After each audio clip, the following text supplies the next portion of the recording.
हमारा जो पिछला वीडियो था वो था इरोजनल लैंडफॉर्म्स। अब हम बात कर रहे हैं डिपोजिशनल लैंडफॉर्म्स की। सबसे पहले है alluvial fans.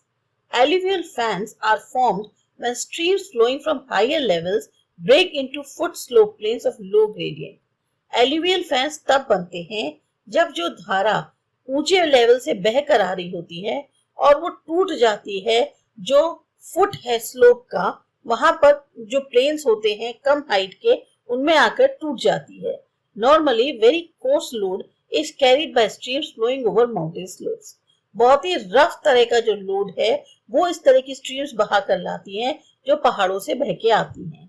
This load becomes too heavy for the streams to be carried over gentle gradients. अब ये जो लोड होता है ये बहुत भारी होता है स्ट्रीम्स के लिए कि वो जो है कम ढलान वाले जो स्लोप्स हैं उन पर से ले जाया जा सके and get dumped and spread as a broad low to high cone shaped deposits called alluvial fan। और नतीजा ये होता है कि ये जो हैं फैल जाते हैं चौड़े होकर, लो से हाई कोन बनाते हैं, शेप एक तरह से कोन की शेप बन जाती है और इस तरह के जो डिपॉजिट्स होते हैं उनको हम alluvial fan कहते हैं। Usually the streams which flow over fans are not confined to their original channels for long and shift their positions across the fan forming many channels called distributaries। अब ये जो धाराएं हैं जो इन फैंस के ऊपर बहती हैं ये अपनी ओरिजिनल चैनल में नहीं रह पाती काफी लंबे समय तक और इनकी जो पोजीशन है वो शिफ्ट हो जाती है फैन से और फिर कई सारे चैनल्स बना लेते हैं जिसको हम बोलते हैं distributaries. Alluvial fans in humid areas show normally low cones with gentle slope from head to toe and they appear as high cones with steep slope in arid and semi-arid climates। Alluvial fans जो नमी वाले इलाकों में हैं वो ज्यादातर लो cons दिखाते हैं जिसमें जेंटल स्लोप होता है हेड से लेकर टो तक और ये ऐसा लगता है जैसे हाई कोन्स हैं जिनका स्टीप स्लोप है एरिड और सेमी एरिड क्लाइमेट के अंदर। Deltas are like alluvial fans but develop at a different location। Deltas भी काफी हद तक alluvial fan जैसे ही होते हैं लेकिन ये अलग लोकेशन पर डेवलप होते हैं। The load carried by the rivers is dumped and spread into the sea। जो भी लोड नदी द्वारा लाया जाता है वो एक तरह से सी में either डंप या फैल जाता है। If this load is not carried away far into the sea or distributed along the coast, it spreads and accumulates as a low cone। अगर ये जो लोड है ये समुद्र तक नहीं पहुंच पाता है और इधर जो कोस्ट होता है किनारा होता है वहीं पर फैल जाता है तो जो जिस तरह से वो फैलता है या जमा होता है वो बिल्कुल लो कोन की शेप लगती है। Unlike in alluvial fans, the deposits making up delta are very well sorted with clear stratification। alluvial fans के जैसे नहीं बल्कि यहाँ पर डेल्टास में जो डिपॉजिट्स होते हैं वो बहुत सही तरीके से सॉर्टेड होते हैं और उनका बड़ा क्लियर स्ट्रैटिफिकेशन होता है। मतलब क्या है कि the coarsest material settle out first and the finer fractions like silts and clay are carried out into the sea. जो भारी है रफ मटेरियल्स हैं वो पहले ही सेटल हो जाते हैं और जो हल्के हैं फाइन फ्रैक्शंस है जैसे सिल हो गई, सिल्ट है, क्ले है, ये सी तक चले जाते हैं। As the delta grows, the river distributary continue to increase in length and delta continues to build up into the sea। जैसे जैसे डेल्टा बढ़ता जाता है जो रिवर की डिस्ट्रीब्यूटरीज हैं उनकी लेंथ बढ़ती चली जाती है और डेल्टा जो है वो सी तक एक तरह से बनता रहता है। Flood plains, natural levees and point bars. Deposition develops a flood plain just as erosion makes valleys. Deposition जो है वो फ्लड प्लेन बनाता है यानी बाढ़ के मैदान बनाता है जैसे कि इरोजन जो है वो घाटी या खाई बनाता है। Flood plain is a major landform of river deposition. Flood plain सबसे बड़ा लैंडफॉर्म है रिवर डिपोजिशन का।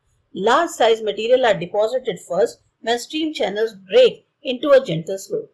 बड़े बड़े साइज के जो मटेरियल है वो पहले डिपॉजिट हो जाते हैं जब ये जो धारा का चैनल है ये टूट कर जो है जाता है एक जेंटल स्लोप में।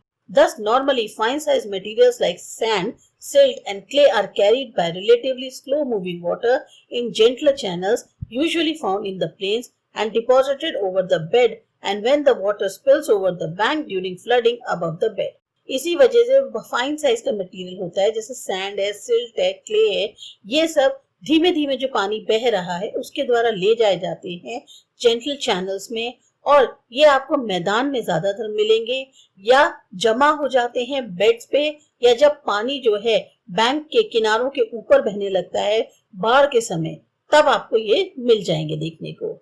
A river bed made of river deposits is the active floodplain. वो रिवर बेड का मतलब जो नदी का किनारा जो कि नदी के डिपॉजिट से ही बना होता है, उसको बोलते हैं active flood plain. The flood plain above the bank is inactive flood plain. वही वो फ्लड प्लेन जो किनारे से ऊपर है वो इनएक्टिव फ्लड प्लेन कहलाता है। Inactive flood plain above the bank basically contain two types of deposits. अब ये जो इनएक्टिव फ्लड प्लेन होता है किनारों पे, किनारों के ऊपर जो है उसमें दो तरीके के डिपॉजिट्स होते हैं। एक होते हैं फ्लड डिपॉजिट्स और दूसरे होते हैं channel deposits. In plains channel shift laterally and change their courses occasionally, leaving cut off courses which get filled up gradually. Plains में क्या होता है, मैदानी क्षेत्रों में क्या होता है, जो चैनल है वो साइड बाय साइड शिफ्ट होता है और उसका जो चेंज है, उसका जो कोर्स का चेंज है वो बहुत कभी कदार होता है। नतीजा क्या होता है कि वो एक कटाव छोड़ देता है जो बाद में धीरे धीरे भर जाते हैं। Such areas over flood plains built up by abandoned और cut off channels contains coarse deposits. इस तरह के इलाके जो फ्लड प्लेन्स के ऊपर बन जाते हैं खाली या कट ऑफ चैनल्स की वजह से, उसमें जो रफ डिपॉजिट्स होते हैं वो ज्यादातर अंदर उसके भर जाते हैं। The flood deposits of spilled water carry relatively finer materials like silt and clay. वही जो flood deposits हैं इस बहते हुए पानी के, उनमें फाइनर मटेरियल्स होते हैं जैसे सिल्ट और clay. The flood plains in a delta are called delta plains. अब ये जो flood plains होते हैं डेल्टा में, इनको हम delta plains कहते हैं। Natural leaves and point bars are some of the important landforms found associated with flood plains. Natural leaves और point bars भी जो हैं बहुत इंपॉर्टेंट लैंडफॉर्म्स हैं जो फ्लड प्लेन्स के साथ जुड़े हुए हैं, यानी जो मैदान जो बाढ़ के मैदान होते हैं उनके साथ नेचुरल लीव्स और पॉइंट बार्स भी काफी क्लोज हैं। Natural levees are found along the banks of large rivers. Natural levees ज्यादातर नदी के जो बड़ी बड़ी नदियां होती है उनके किनारे जो है पाए जाते हैं। They are low linear and parallel ridges of coarse deposits along the banks of the river, quite often cut into individual mounds. ये क्या होते हैं, कम हाइट के एक लाइन में पैरेलल चलने वाले उठाव होता है कोर्स डिपॉजिट्स का, जो कि नदी के किनारे होता है और कई बार इंडिविजुअल तौर पे एक तरह से टीला टाइप का दिखता है। During flooding, as the water spills over the bank, the velocity of the water comes down and large size and high specific gravity materials get dumped in the immediate vicinity of the banks as ridges. जिस समय बाढ़ आती है और पानी जो है किनारों से ऊपर आ जाता है, तब ये जो पानी की तीव्रता है ये कम हो जाती है और जो बड़े बड़े साइज के या हाई स्पेसिफिक ग्रेविटी के मटेरियल्स हैं वो इनमें जो किनारे हैं बैंक के उस पे एक तरह से उठाव के तौर पे जमा हो जाते हैं। They are higher near the banks and slope gently away from the river. और ये जो है नदी के किनारे जो है ज्यादा ऊंचे होते हैं और फिर धीरे धीरे ढाल जो है पानी तक कम होती चली जाती है। The leaf deposits are coarser than the deposits spread by the flood waters away from the river. जो लीफ डिपॉजिट्स होते हैं वो ज्यादा रफ होते हैं उन डिपॉजिट्स के मुकाबले जो कि जो बाढ़ का पानी आता है उसके द्वारा फैलाए जाते हैं नदी से दूर। When rivers shift laterally, a series of natural leaves can form. जब नदी जो है वो थोड़ा सा शिफ्ट होती है तो एक नेचुरल तौर पे या सीरीज जो है नेचुरल लीव्स की बनती चली जाती है। Point bars are also known as meander bars. Point bars को हम मिएंडर बार्स भी कहते हैं। They are found on the convex side of the meanders जो of large rivers and are sediments deposits in the linear fashion like flowing water along the bank. ये जो है जो मिएंडर का घुमाव होता है उसमें जो एक गोलाई होती है उसके अंदर की तरफ जो है ज्यादा पाया जाता है, मतलब जो कॉन्वेक्स वाला पोर्शन है ज्यादा अंदर गहरा पोर्शन है वहां पाए जाते हैं खासतौर से बड़ी नदियों में। और ये जो है वो सेडिमेंट्स हैं जो डिपॉजिट होते हैं एक लीनियर फैशन में बहते हुए पानी से कि नदी के किनारे। They are almost uniform in profile and in width and contain mix size of sediments. ये ज्यादातर एक ही जैसे होते हैं, इनकी चौड़ाई एक बराबर होती है और इनमें जो सेडिमेंट्स डिपॉजिट होते हैं वो भी जो है मिक्स्ड होते हैं। If there are more than one ridge, Narrow and elongated depressions are found between the point bars. अगर एक से ज्यादा रिज बन गया है तो पतले और उठे हुए जो है डिप्रेशन यानी जो दबाव वाले डिप्रेशन हैं वो इन दोनों पॉइंट बार्स के बीच में आपको देखने को मिल जाएंगे। Reverse build a series of them depending upon the water flow. अब रिवर जो है वो इस तरह की सीरीज बनाती है, डिपेंड करता है कि पानी का बहाव कैसा है और सप्लाई ऑफ सेडिमेंट की सप्लाई कैसी है। As the river built up the point bars on the convex side, the banks on the concave side will erode actively. अब क्योंकि रिवर जो है वो पॉइंट बार्स बना रही है कॉन्वेक्स साइड में, तो जो बैंक है कॉन्केव साइड पे वो आसानी से इरोड हो जाता है। Meanders in large flood and delta plains, rivers rarely flow in straight courses.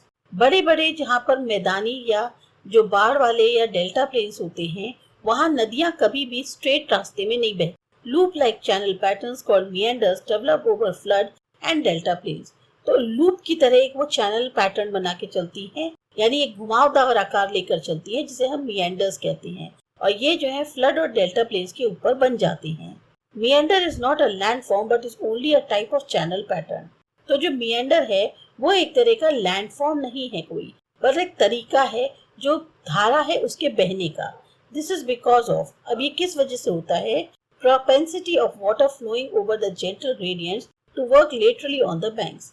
पानी का अपना ये एक नेचुरल वे है कि वो बहता जो इस तरह से जेंटल ग्रेडियंट्स पे है और वो जो है फिर किनारों के जो होते हैं नदी के किनारे उस पर जिस तरीके से वो काम करता हुआ चलता है तो एक नेचुरल प्रवाह होता है पानी का। Unconsolidated nature of alluvial deposits making up the banks with many irregularities which can be used by water exerting pressure laterally. जो एल्यूवियल डिपॉजिट्स होते हैं वो कोई ऐसा तो है नहीं कि वो एक साथ जुड़े हुए होते हैं, ये भी जो है किनारे बनाते चलते हैं जिसमें बहुत ज्यादा इरेगुलरिटी होती है, समान नहीं होते, और जिसका इस्तेमाल पानी द्वारा किया जाता है प्रेशर डेवलप करने के लिए। Coriolis force acting on the fluid water deflecting it like deflects the wind. एक कोरियोलिस फोर्स जो है जो कि इस पानी पर पड़ता है या पानी पर लगता है जिससे पानी जो है वो डिविएट हो जाता है, जैसे कि विंड डिविएट होती है, डिफ्लेक्ट होती है। When the gradient of the channel becomes extremely low, water flows leisurely and starts working laterally. अब जब पानी की जो ढाल है, जो चैनल की ढाल है वो बहुत ही कम हो जाती है तो पानी जो है फिर आराम से बहता है और जैसे कहते हैं ना लेटरली काम करना शुरू कर देता है। Slight irregularities along the banks slowly get transformed into a small curvature in the banks. और ये जो हल्की हल्की इरेगुलरिटी है नदी के किनारे ये जो है ट्रांसफॉर्म हो जाती है छोटे छोटे कर्वेचर में किनारे के along. The curvature deepens due to deposition in the inside of the curve and the erosion along the bank on the outside.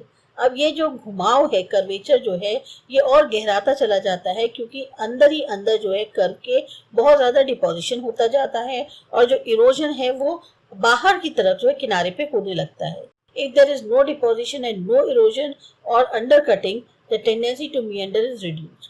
अगर बाई चांस कोई डिपोजिशन ना हो, कोई इरोजन नहीं हो, कोई अंडरकटिंग ना हो, तो जो meander की टेंडेंसी है वो कम हो सकती है। Normally in meanders of large rivers there is active deposition along the convex bank and undercutting along the concave bank. जो बड़े बड़े नदियों के meanders होते हैं उनमें ज्यादातर जो डिपोजिशन होता है वो कॉन्वेक्स बैंक में होता है अंदर की तरफ, और जो अंडरकटिंग होती है वो बाहर की तरफ होती है कॉन्केव बैंक पे।